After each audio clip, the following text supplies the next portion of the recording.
My name is Heather Heath. I'm the Executive Director for Golden Isles Arts and Humanities, and this is the first time we're doing something Facebook Live, so we hope it goes well. But we're thrilled to be able to share tonight with the author of our big read book, Madeline Miller. First of all, just want to say a big shout out to the National Endowment for the Arts in partnership with Arts Midwest for their support of this great program. This is our 14th big read here in Brunswick and the Golden Isles. And we also have great support from our partners, not just Golden Isles Arts and Humanities, but the Marshes of Glen Library System, the College of Coastal Georgia, and the Three Rivers Regional Library System, and the Brunswick News, and a big shout out to Hello Goodbye for their financial support of the program. We're just thrilled and hope everybody is here joining us. After or while this is going on, while Madeline is speaking, if questions come up, if you have questions you want to ask her, please type them in the comments and we'll be able to share those with her, and she'll take some time to do some question and answer after her presentation. And just a brief little bio about her, because you don't want to see me. Madeline grew up in New York and in Philadelphia, and she attended Brown University, where she earned her BA and MA in classics. She's taught Latin and Greek and Shakespeare to high school students for over 15 years. She is the author of The Song of Achilles, which is her first novel, which was awarded the 2012 Orange Prize for Fiction and was a New York Times bestseller. Circe, our big read book, is her second novel, and it was an instant #1 bestseller and has won numerous awards. And we're just thrilled that she's here with us and can speak to us this evening.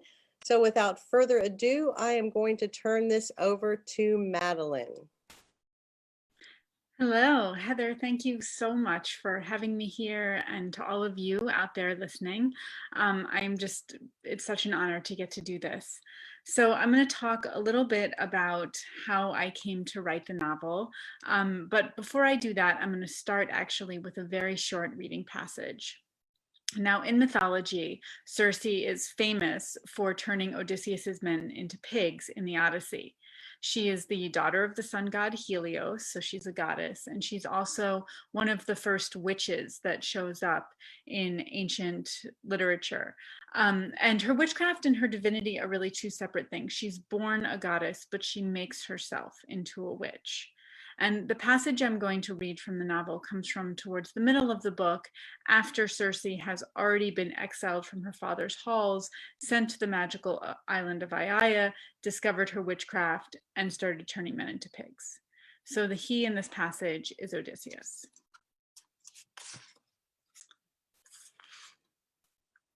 He asked me once, "Why pigs?"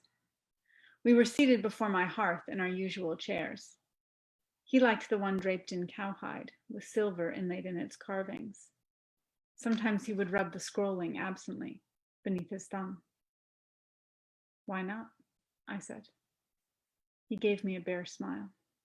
"I mean it, I would like to know." I knew he meant it. He was not a pious man, but the seeking out of things hidden, this was his highest worship.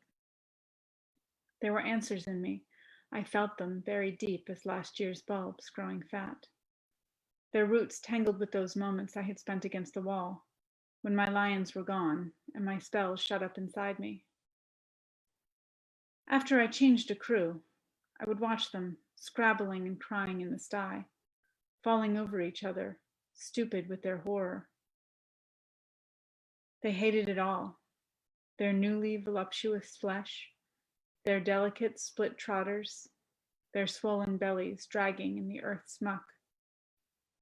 It was a humiliation, a debasement. They were sick with longing for their hands, those appendages men use to mitigate the world. "Come," I would say to them, "it's not that bad. You should appreciate a pig's advantages. Mud slick and swift, they are hard to catch. Low to the ground, they cannot easily be knocked over. They are not like dogs. They do not need your love. They can thrive anywhere, on anything, scraps and trash. They look witless and dull, which lulls their enemies. But they are clever. They will remember your face. They never listened. The truth is, men make terrible pigs.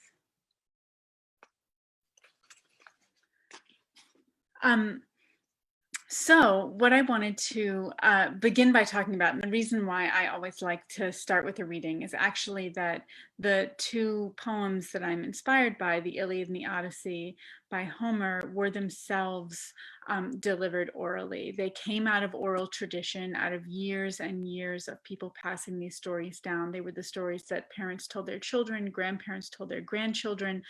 They were delivered by, many, many bards all across Greece and even beyond. And when they were originally experienced, nowadays when we tend to read the Iliad and the Odyssey, we go to a bookstore and we buy them in book form and we read them on the page. But originally, it was like going to see a movie. You would have a bard who would deliver them, usually with song or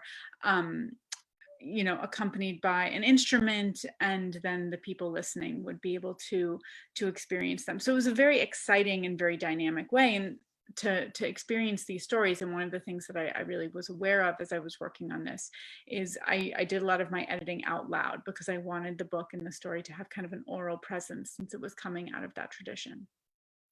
Now, my relationship to these myths goes back quite a long way into my childhood. Starting when I was around 5 and 6 years old, my mother, who was a librarian and an English teacher and also a just lover of books, started reading me little pieces of the Iliad and the Odyssey as bedtime stories, and I completely fell in love. I don't really know what it was about these stories that captured me, but from the moment my mom read me the first line of the Iliad, which I can still remember her doing, "Sing, goddess of the destructive rage of Achilles," I was completely hooked. I wanted to know, who was this Achilles? Why was he so angry? And I think part of what drew me to them was this feeling that I was getting a glimpse at some sort of secret real world, that even though they were filled with gods and with monsters, they were actually full of human emotion. And that, the characters who were so-called heroes were angry and despairing and courageous and in love, and they were bad children, and sometimes they were bad parents, but sometimes they were good children and good parents. And I really liked the fact that all these characters, although they were epic and larger than life, felt also very realistic. And I still love that about these stories today. One of the most wonderful things about the Odyssey and working with it so deeply for Circe was just getting to really dig into all those resonances that I think are absolutely there. On one level, the Odyssey can be seen as, this is the story of an exhausted war veteran who is desperate to get home to his family.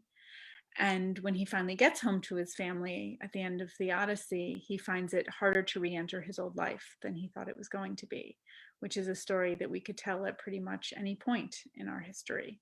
And then if you want to sort of go back even a step further, you can say this is a story of someone who's lost in the world, someone who feels alone, who feels like they're never going to get home again, but they're longing for home.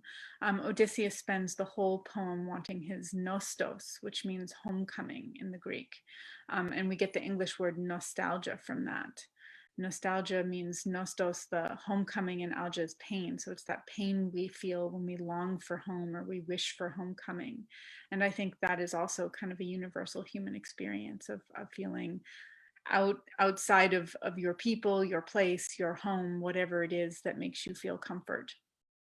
And at the same time, I love how we can overturn that. Those are both two sort of versions of the story where Odysseus is more sympathetic, but I think you can also absolutely read it in a much less sympathetic way to Odysseus. Emily Wilson, who is one of the brilliant modern translators, I think, of the Odyssey, she's a Penn professor. Her version of the Odyssey came out about 2 years ago now, but she entitles the famous Cyclops episode chapter of her translation, The Pirate and the Shepherd. That's Odysseus the pirate and the Cyclops the shepherd. So this episode that gets represented so often as the bloodthirsty evil Cyclops, Emily Wilson is pointing out that actually Odysseus comes to his island, goes in his cave, tries to take his stuff before the, Cyclops then starts eating his men, which is, definitely I'm not endorsing. But what's interesting is that there's so many different threads and so many different ways that we can interpret these stories. They're incredibly rich. So I threw myself into Greek mythology after that experience with my mother. I was very fortunate to have a wonderful Latin teacher in high school who saw that I loved these myths and who actually offered to teach me ancient Greek. I leapt at the opportunity, so I started reading the Iliad with him. And I had thought that I had loved these stories before in translation, but getting to read them in the original language was electrifying for me. The Greek is really exciting. It's filled with life. It's vivid. The poetry, the music of it was incredibly powerful. And so I knew I didn't want to stop. By the time I was heading off to college, I knew that this was something that I wanted to study. But my first experience of Circe that I can remember actually comes from 8th grade. Everyone in my English class read a translation of the Odyssey. I wish it had been Emily Wilson's, but it was not. But I was really excited because this was the first time that I was actually reading the whole Odyssey on my own. And one thing that I sort of couldn't help but notice as I was loving all these stories is that oftentimes the female characters were extremely flat or even non-existent, that oftentimes they were just names. They were, this person's mother and this person's daughter and this person's wife. And if their story was really exciting, they might get to motivate the male hero on his journey by their death. But otherwise, they were just kind of in the background and they didn't have a lot of agency and they didn't have a lot of fleshed out personality. But in my reading, sort of searching for interesting female characters, I came across this witch who turned men into pigs. And I thought, well, that sounds really cool. So I knew she was going to appear in the Odyssey, and I was really excited about her chapter and getting to her chapter and finally getting to see, what's this episode all about? Who's this Circe and why is she turning men into pigs? I had all kinds of questions.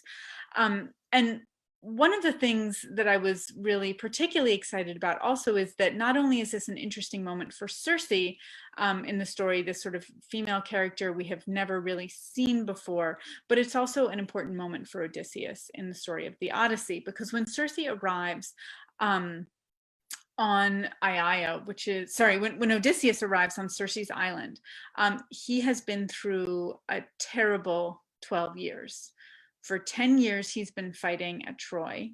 The Greeks, kings and princes and captains, they all set sail for Troy from their respective Greek city-states and kingdoms in order to try to bring back Helen, who was the queen of Sparta, the wife of Menelaus, who was stolen by Paris. This is all kind of backstory to the Odyssey. And for 10 years, the Greeks, including Odysseus, as the Prince of Ithaca, camp out on the shore of Troy, trying to take the city and bring Helen back, and they can't do it. And finally, in the last year of the war, Odysseus comes up with this idea of the Trojan horse. He says, we're going to build a huge wooden horse, hollow inside. We're going to stuff it full of soldiers, and we're going to leave it there and pretend that it's a present for the Trojans or a present for the gods, or, depending on the version, they come up with various excuses. And then the rest of the Greeks sail away just out of sight. The Trojans think the Greeks have gone. They drag the horse inside the city. They have a huge party, and then they all go to sleep. And Odysseus, who's in the horse, along with his picked band of soldiers, opens the door. All the soldiers come out of the horse. They open the gates of the city. The other Greeks have sailed back. They come into the city, and Troy falls. Now, sacks of cities in the ancient world were really horrifying and brutal things. All the men and boys would have been killed. The women and children would have been taken as slaves. Everything that could have been stripped would have been stripped, and everything else would have been burned. So, with their holds stuffed full of captives and loot, the Greeks set sail as victors, back to their home. And the most victorious of them all is Odysseus, the architect of the fall of Troy, the man who finally cracked the uncrackable city, the man who thought up the Trojan horse. And at that point, Odysseus bears the name best of the Greeks. He is truly famous. He's taken on the mantle of Achilles himself, best of the Greeks. So 2 years later, Odysseus has still not made it home.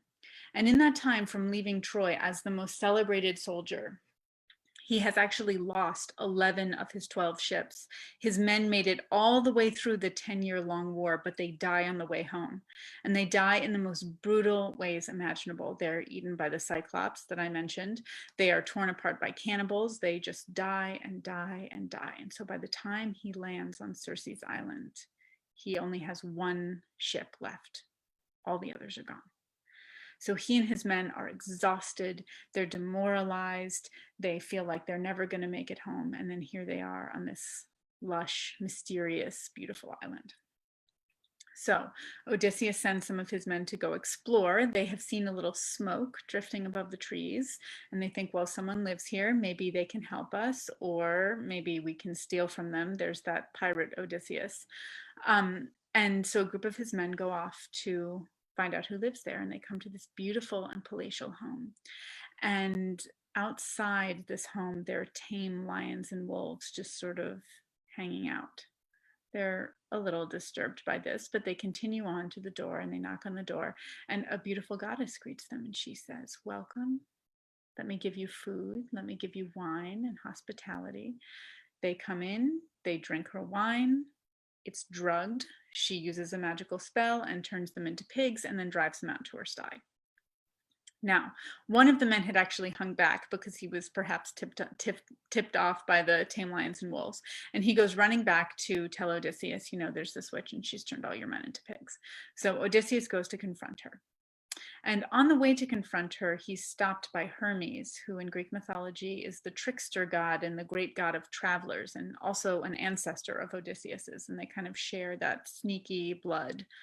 And Hermes says, you know, this witch Circe is actually quite a powerful witch, and so I'm going to give you these herbs that will make you immune to her spells. So armed with those herbs, Odysseus goes to confront Circe. And this was really the moment that my 13-year-old self was excited about, because I thought, well, you know, finally Odysseus is smart and complicated. She's clearly smart and complicated. There's someone who can stand up to him. There's going to be like a battle of wits. There's going to be some good banter. It's going to be clever. It's going to be interesting. I'm going to find out why she's turning men into pigs. This is going to be like a great scene. But if you've read the Odyssey, you know that what happens is she gives him the drugged wine. He drinks it. She tries to turn him into a pig. It doesn't work. And then he pulls his sword on her and he threatens her. And she screams, falls to her knees, begs for mercy, and invites him into her bed in basically one breath. And I can remember just being enraged as a child and thinking, what? That's it? That's all she gets? Finally, we have this really interesting female character and she has to be literally put on her knees in front of the male hero. My 8th grade English teacher was really into phallic symbols, so, you know, the sword did not escape my notice either.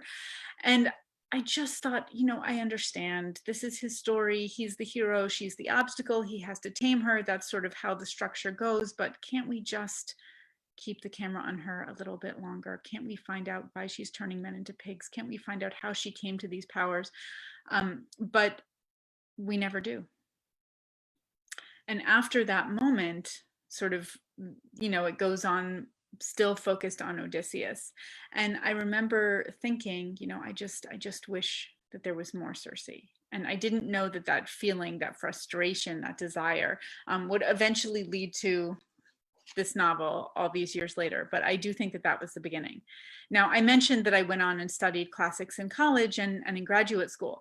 So I ended up specializing in ancient Greek poetry, particularly epic poetry, and that meant that I returned to Circe and to Odysseus many more times as an older student. And what I saw as an older student was actually something quite different. What I saw as an older student was that I felt that Circe had gotten a really unfairly bad reputation in later versions of her story. So a lot of authors had looked at Homer's portrait of Circe and said, well, she's a villain.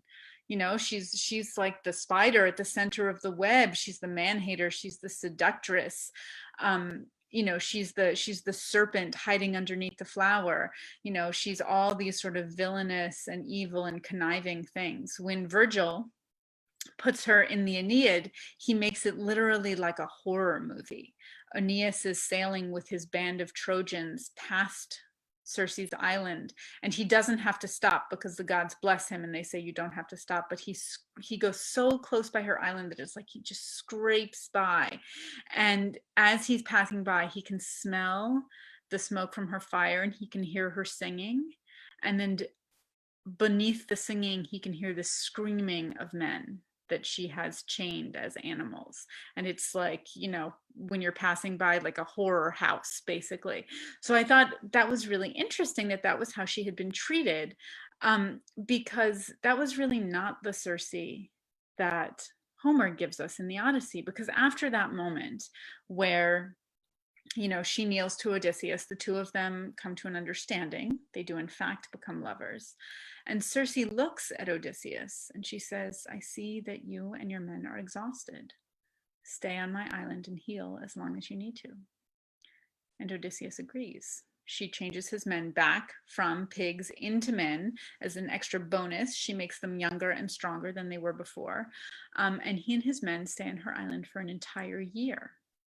And at the end of that year, Odysseus actually doesn't want to leave. It's his men who come to him and say, you know, it's time to go. Do you want to remember home? Remember Penelope, your wife? Remember your son?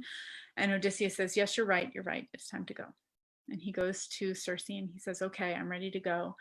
You know, what do I need to know? And she says, well, here's what you need to know. Let me tell you everything that's coming ahead. The first thing that happens is you're going to need to call this dead prophet out of the underworld. So I'm going to give you some sacrificial animals. She gives him the directions for the ritual he needs to perform. She fills his ship with stores. She tells him how to get past the monsters ahead. She basically starts unloading this sort of long list of incredibly useful witchy advice that he basically could only get from her. And so when I was reading that episode again and again as an older student, I really kept thinking, you know, Circe is not a villain at all. Yes, she can be frightening and she can definitely turn you into a pig if she wants to. But she also has this side of her that is really benevolent and really healing. And actually, she ends up being one of the most helpful characters that Odysseus encounters in the entire Odyssey. But that part had been kind of forgotten. So I knew when I began to think about the novel of this, that I wanted to bring both of those pieces in. I wanted to make her the center of the story, as she was not. And I wanted to make her, you know, bring back that complexity where she has this healing side, this benevolent side. So when I began in earnest researching the novel, the way I started was just looking at every version of Circe's story that I could find out there and kind of digesting it all. I made an exception for modern day versions of her story. When I had finished the novel, I went back and looked at those. There's some amazing Margaret Atwood poems about Circe. There's an incredible Eudora Welty piece about Circe. Tayari Jones's An American Marriage features a Circe figure. So there are lots of wonderful modern versions of her story out there. But I didn't dig into those. When I say I looked at every version, I meant every ancient version. And I sort of let those kind of germinate in my mind. And one of the things that I kept coming back to was this description of her in the Odyssey, where Homer calls her the dread goddess who speaks like a human. Now, that word it's just one word in the Greek, audeasa, speaking like a human. And it's not really explained. It's a little bit mysterious, and scholars have sort of argued about what exactly it means. But what jumped out at me was just sort of the psychological aspect of what it would mean to be born a goddess, as Circe is, but to speak like one of us. So I began to think, well, what would that mean for her life? How do gods normally speak in the ancient world? And when gods appear to humans in the ancient world, it's this overwhelming, visceral experience. You know, if a god is speaking to you, your hair stands on end and your blood runs cold and feels like it's draining out of your body, and you fall to your knees and you can't speak and your eyes are wide. And if it's Zeus who's speaking to you and he doesn't veil his power, you might actually just incinerate right in front of him. And so I thought, well, wow, what would it be like to grow up in the halls of those creatures, but to have the type of voice that we have? And I thought, well, that would make her an outsider. She would be sort of you know, not only an outsider, but even an outcast, because the ancient Greek gods valued power above all. If we were going to, you know, diagnose them by modern psychological standards, we might call them sociopathic narcissists. The gods in the Greek myths are completely selfish, capricious, only interested in their own desires. And if you make them angry, they'll punish you and your children and your children's children, and kind of on down through the centuries. So, you know, what would it be like to be born into that kind of family, but to not really fit there?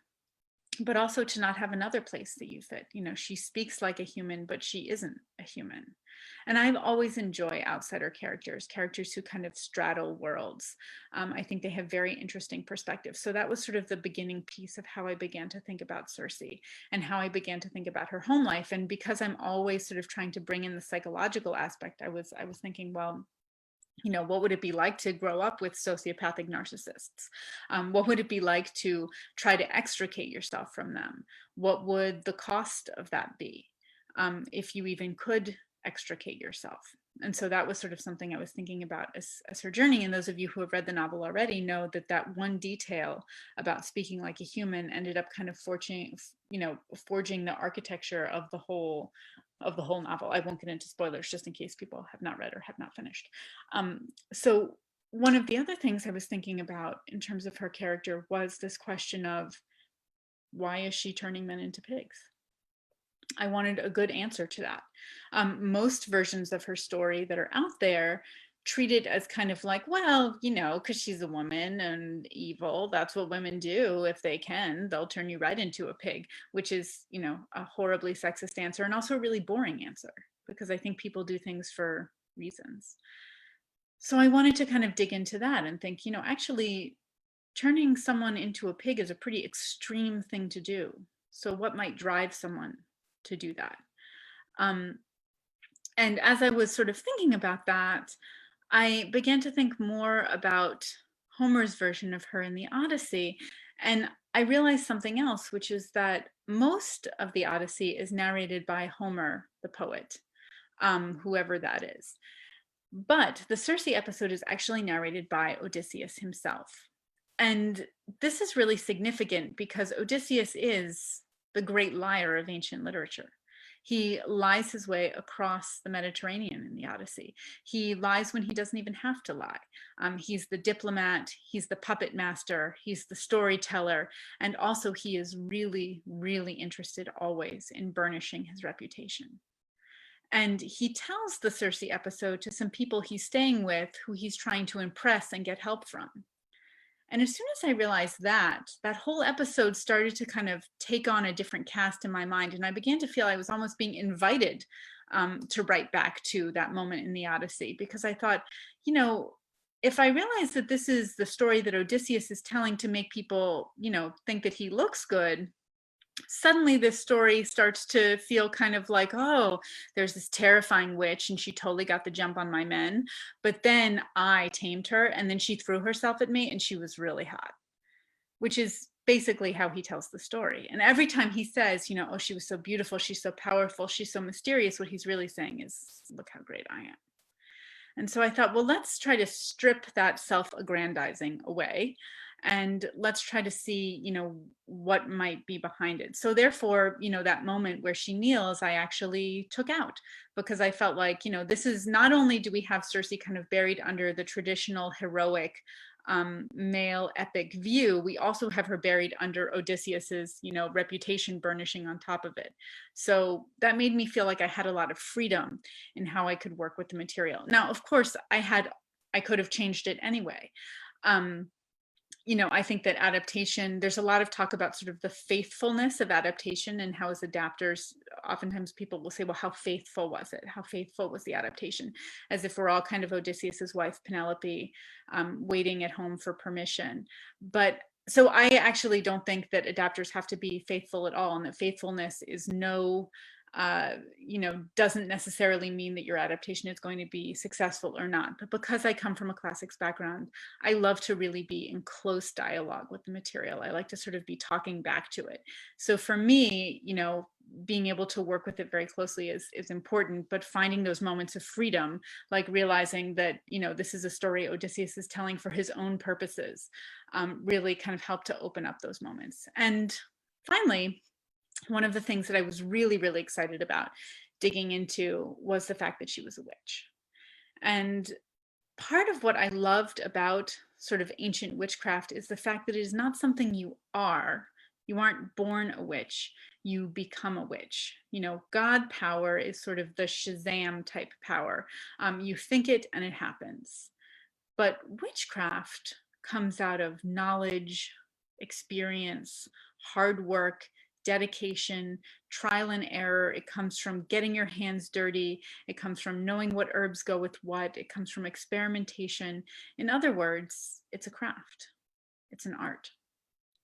And so part of what I loved about sort of thinking about Circe's power is that, she's born as a goddess. She's not a good goddess.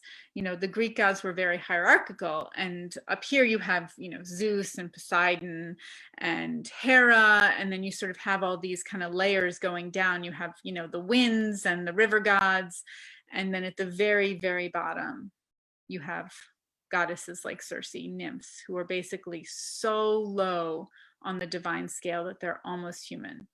And these are the goddesses in stories who, are being sexually assaulted, who are being given away to husbands they don't want to marry, who are treated like pawns or like prey.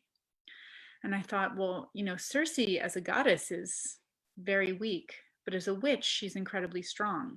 And so I was interested in this idea that she literally invented her own power, and that power came not from something she was given at birth, but from something that she did for herself. She developed for herself. So from the beginning, I was thinking of Circe as an artist, and this sort of being the journey of an artist, finding her power, finding her voice, finding out who she is, and learning to live in the world with that power and with that voice.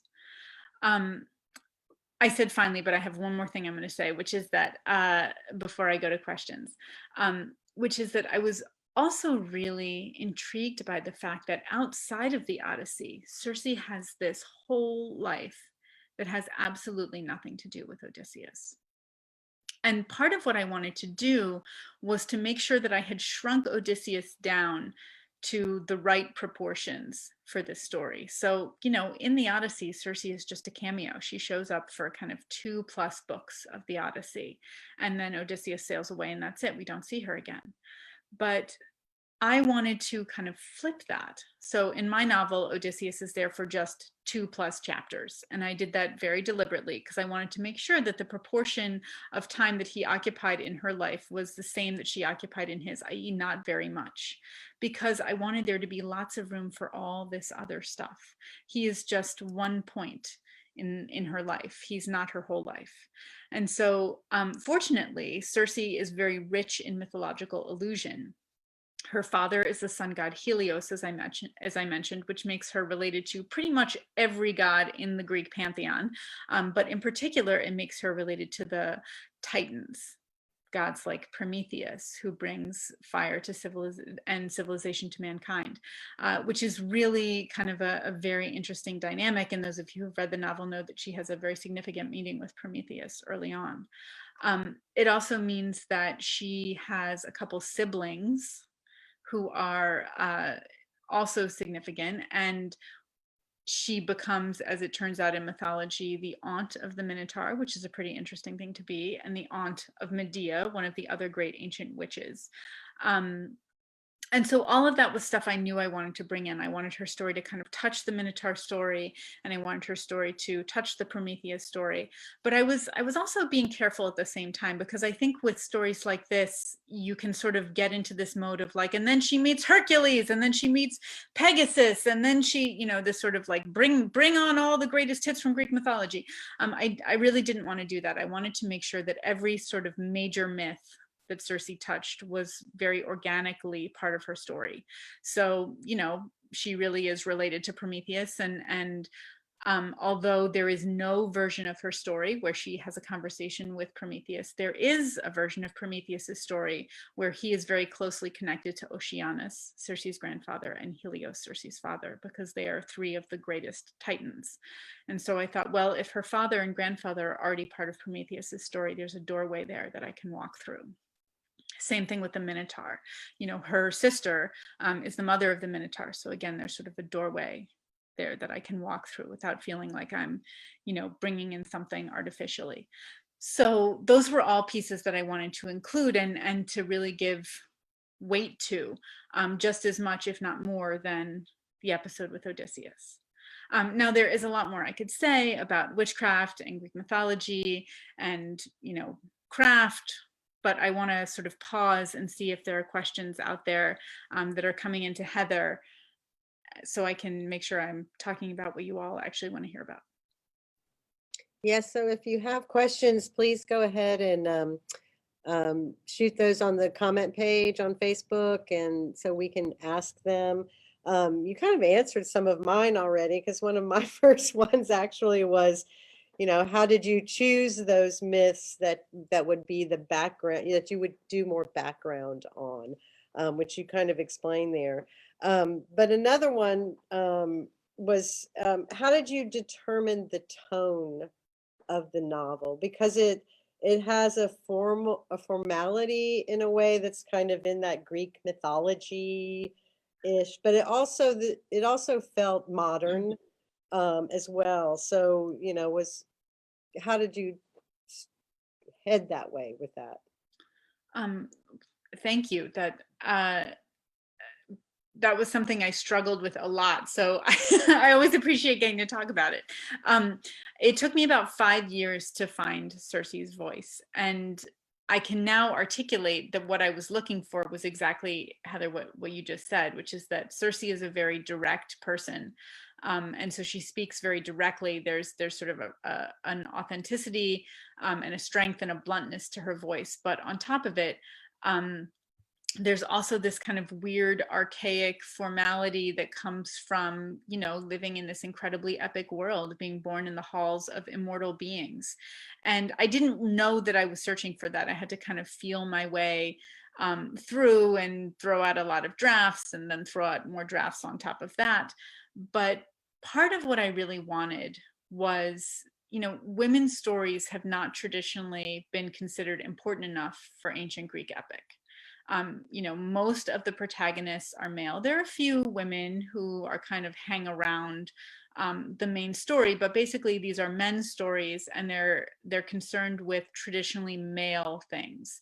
So things like warfare, vengeance, inheritance, things like that. And so I really wanted to take sort of a woman's story and set it at the center of an epic, you know, surrounded by gods and monsters and prophecies and all these things kind of swirling around, except it was based around a woman. So part of what I was looking for was a little bit of that epic tone. And this kind of contrasts with my first novel, Song of Achilles, where I didn't want to go epic in my tone.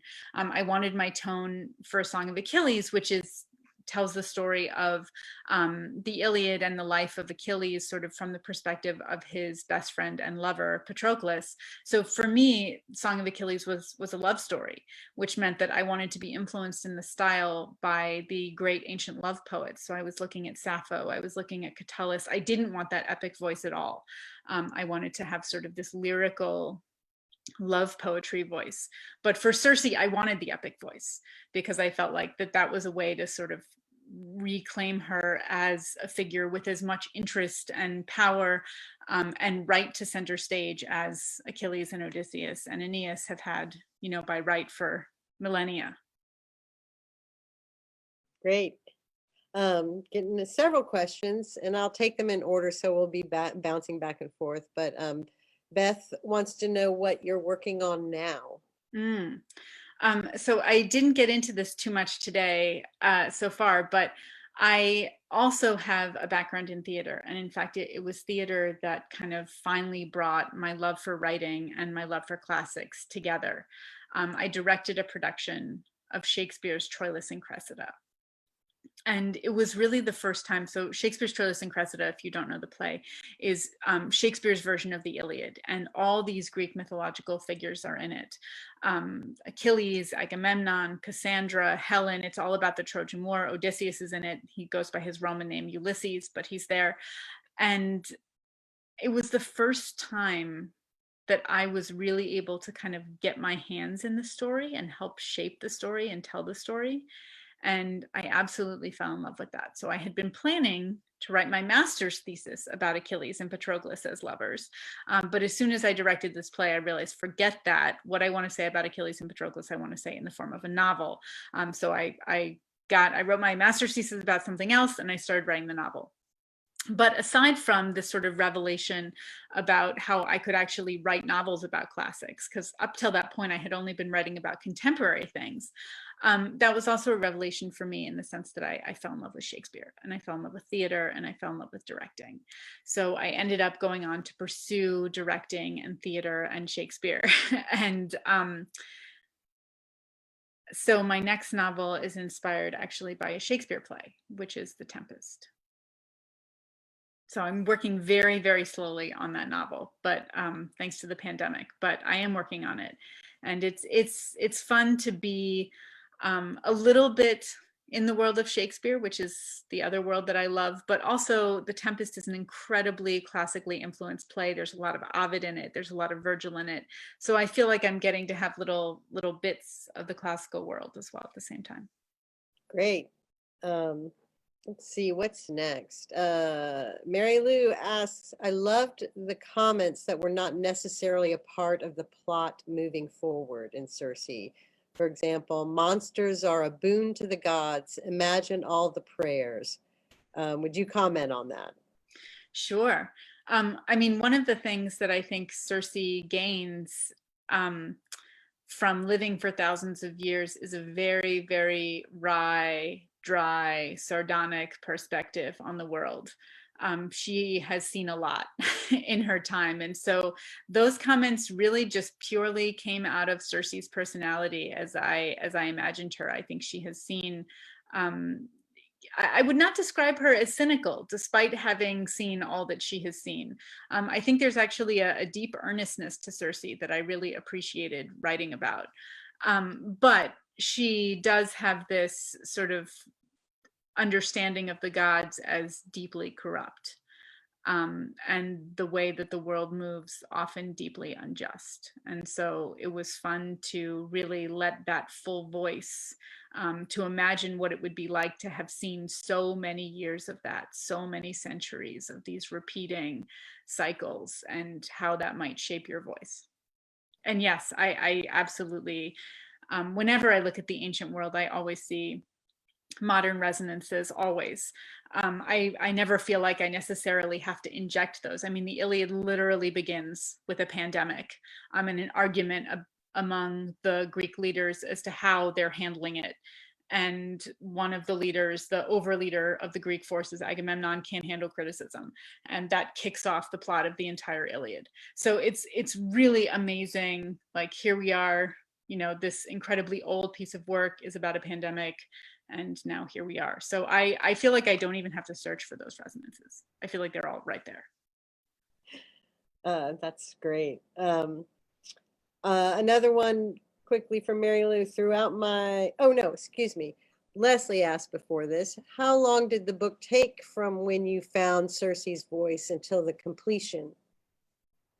It was about 2 years after that point. So 5 years finding the voice, and then 2 years after that, which felt very short. The 2 years just flew by, compared to the 5 years before it, because at least I knew where I was going at that point. But I'm a very slow writer.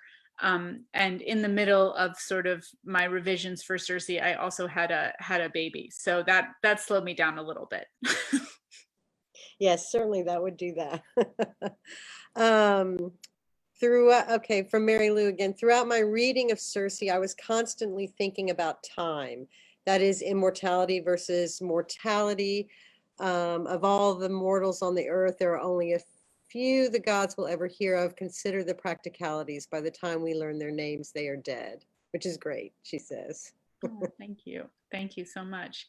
That was one of the, sometimes people have asked me, was it harder to write Patroclus because he was male? And I always say no, it was harder to write Circe because she was a goddess. And I really wanted to,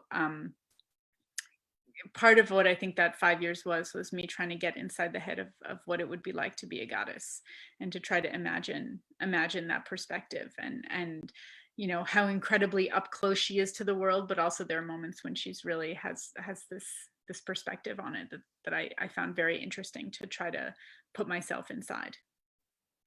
Thank you. Jill asked, how difficult was it to find a publisher for your first novel? What a great question.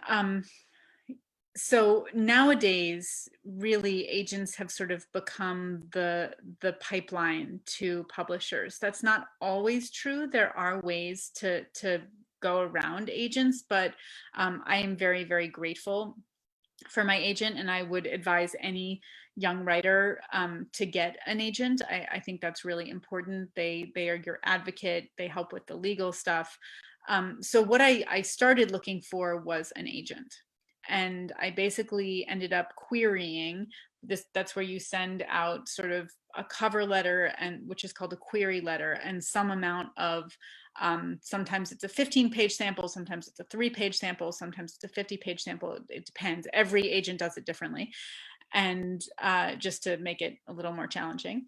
And I sent out probably 80 of those. And this is after doing a ton of research on agents and trying to sort of think about, well, what agents might be good? What agents do I like? There are a couple different ways to find agents. First of all, there are some searchable databases online, some free and some not. I think Poets and Writers has a good one that's free. But I was thinking, I wanted to find an agent who represented or who was interested in literature that was literary fiction, fantasy, LGBTQI themes, and historical fiction. And I figured that if there was someone who represented all 4 of those things, they would probably like Song of Achilles. So that's what I look for. I sort of filtered based on that. I also looked in the backs of some of my favorite novels. Novel authors often thank their agents. So if you have favorite authors out there, you can read the acknowledgments, and that's a good tip for how to find agents. And I compiled this list of sort of about 80 names, and I sort of did it like applying the college style. This is my first tier. There's no such thing as a safety in querying agents, but this is my tier that I really, really want. This is sort of my next tier, and I just started sending out letters, and I got tons of rejections, and by tons I mean like 75 or more rejections. But I was really fortunate to hear from one of the agents that was my top choices. So she and I sent her the whole manuscript. She read it. She got back to me. She said, I love it. I want to represent you. And I immediately said yes. She was fabulous. That was one of the best decisions I ever made. Her name is Julie Bear. And after that point, it actually went kind of quickly. Not all agents edit, but Julie does. So she and I did kind of 2 rounds of edits on the manuscript just to make sure that it was, in its best possible polished up shape. By that point, I had been staring at it for 10 years. So I was really happy to get someone else's perspective on it. And then she began submitting it to editors. And at that point, it went fairly quickly. But the whole querying agents, writing the query letter, that was, a good 6 months in there after the 10 years of of writing Song of Achilles. So it was slow, and then all of a sudden it kind of went very quickly once Julie had a hold of it and was submitting it. If any of you out there are writers who are thinking about sort of moving to the next step with publishing, I love Courtney Malm's book, Before and After the Book Deal. I wish I had read it. I wish I had it as a resource. It came out last year around this time. So Before and After the Book Deal, I think it's a wonderful kind of primer on the whole process, and very, very, very thoughtful. And Courtney Malm herself is a writer, both fiction and nonfiction. So she really knows it from the inside out, but also she did a ton of interviews and research. So it's very helpful. Great. And there's some other writing questions, so I'm sure that's going to be very helpful for folks. Emma says, I read Circe last year when quarantine was just getting serious, and I resonated so much with Circe and her exile. Her story was my favorite I read last year. So my question about Circe is, what was your favorite scene to write? Hmm. First of all, thank you so much. That is an honor. There were so many scenes that I enjoyed writing. I mean, I think in some ways as a writer, you have to like all the scenes. You have to find something in them that is interesting to you. Um, but there were some scenes that just do give you that little extra bit. I was really looking forward to writing the scenes between Circe and Penelope. Those were like a big carrot for me, kind of pulling me along, because they come at the very end of the novel. Penelope is Odysseus's brilliant wife, and I knew that Circe and Penelope were going to meet towards the end of the novel, and so I was very excited. I didn't know what was going to happen in those scenes, but I was really excited for them. I was very excited about the Minotaur birth scene. I wrote that. It had been in my mind sort of from the very beginning, and I wrote the scene and I brought it down to my husband, who's also a writer and one of my first readers. And I gave it to him and he read it and he looked up at me and he said, "You really went for it, didn't you?" And I said, "Yes, I did. If you're ever going to write a Minotaur C-section scene, I feel like you have to just, put the pedal to the floor." So that was a scene I really enjoyed writing. But also sometimes I love the quieter scenes. One of my favorite scenes to write was the scenes of her discovering her witchcraft after she's just come to the island. That section was one of my absolute favorites. Good. Emma also wanted to know, which you touched on a little bit already, but if you could tell two things. If you could tell your younger writing self anything, what would it be? And what was the best writing advice you received when you started out? Mm, mm. Um, if I could tell my younger self something, I would tell them that, bad drafts are just part of the process. They do not represent a failure. They represent just part of the journey, that there's something you have to go through in order to get to the good stuff. Your brain has to kind of practice and rehearse in all these different ways. Theater was actually incredibly helpful for me in terms of that, because I began to think of my drafts as rehearsals. So as opposed to them being failures, they were just me practicing the ideas of the story and sort of trying to find what is really at the heart of this story. I still get very frustrated. Don't get me wrong. I definitely still, always wish that I could write faster and better the first time through. But really, I think the biggest thing is that bad drafts are part of the process always, and that they're your friend. I think that oftentimes I see this sort of culture of like, oh, I wrote X number of words today. I wrote X number of pages today. I need to write a certain number of pages every day, or I feel like I failed.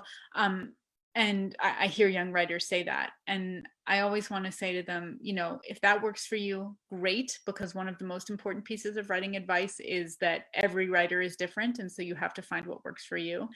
But I also feel like that can sometimes be damaging, because sometimes the most important writing I've done is, deleting 50 pages, or, highlighting 50 pages and sticking in a trash document.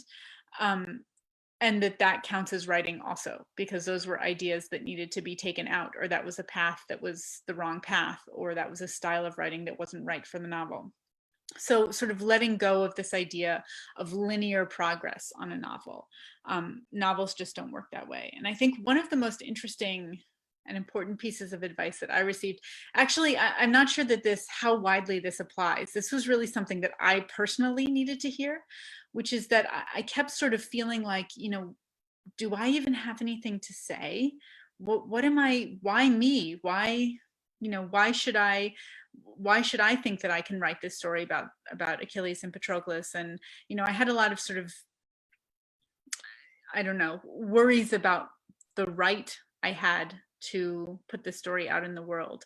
And I went to a writing teacher and I said, I just worry that this is all really self-indulgent. And my teacher said, all writing is self-indulgent, get over it. And it was sort of very freeing to just release that completely and say, you know, why not me? Why not me? I feel incredibly passionate about the story. I felt passionate about it for years. Why not me be the one to tell it? And so if anyone is out there worrying about that, I say to them, say to yourself, why not me? Great. That's great. And I think that answers Joshua's question too, who asking about advice, words of wisdom for young writers. Yeah, why not me? Of course. One last question I saw, and just to see if it's still in the works, is Circe going to be filmed? So I don't have good news about this, unfortunately.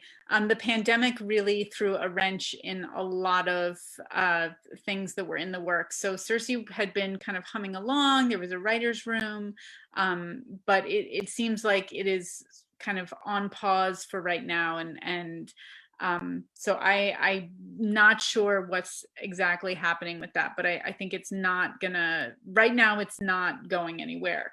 But I am very hopeful that, you know, there may be some opportunities down the road, both for Circe and Song of Achilles.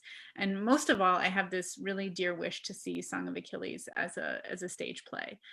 Circe too, this is my theater background. So I hope to do that at some point too. Great. And that's my theater. I have theater background too, so I'd love Oh. to see it as a play too. When I was reading, I can imagine all of that on stage as well. So I think that might be it. We're getting close to time. Any last words you want to share with us here in Brunswick, Golden Isles, and the world, since we're on virtually out there? Sure. Well, I wanted to return to Joshua's question about going down the rabbit hole in mythology. It can be hard to know, you know, there's so many versions of these stories, and particularly when you're adapting, it can be hard to know where to start. So I would say that to all you writers out there, always go where the heat is. You know, even if it doesn't make sense to you, go to the part of the story that makes you the most excited, that makes you the most engaged. You don't have to include anything. An adaptation doesn't have to be close at all. I mentioned sort of the faithfulness thing, but you know, some of the most wonderful adaptations are quite far away from the original material, and yet they work beautifully. I mentioned Terry Jones's An American Marriage. I didn't even know the first time I read it that it was based on the Odyssey. And then I heard her talking about it and I thought, oh my gosh, how could I have missed that? Of course it's based on the Odyssey. That's really interesting. And it reflects really interestingly back on the Odyssey, but you didn't, I mean, it's a wonderful book just in its own right. You didn't even have to know that. So I think that, you know, give yourself permission to do it however you want to do it. There are no rules. You can do it however you like. And I guess finally, I just want to say thank you all. I know that this is a really challenging time for everybody, and thank you all for coming and joining us and being here. Thank you all for reading, for supporting, you know, writers and books and libraries and all of it. Well, thank you so much. And lots of thank yous coming in, I think, on Facebook as well. We really appreciate your time. I'm going to give a shout out to Ben Bryson with the Marshes of Glen Library System for being the tech person and the typer of the questions as well. But really appreciate your time, Madeline. And we will just keep reading. Thank you. Thank you all so much. This was such a pleasure. All right. Bye. We'll see you later.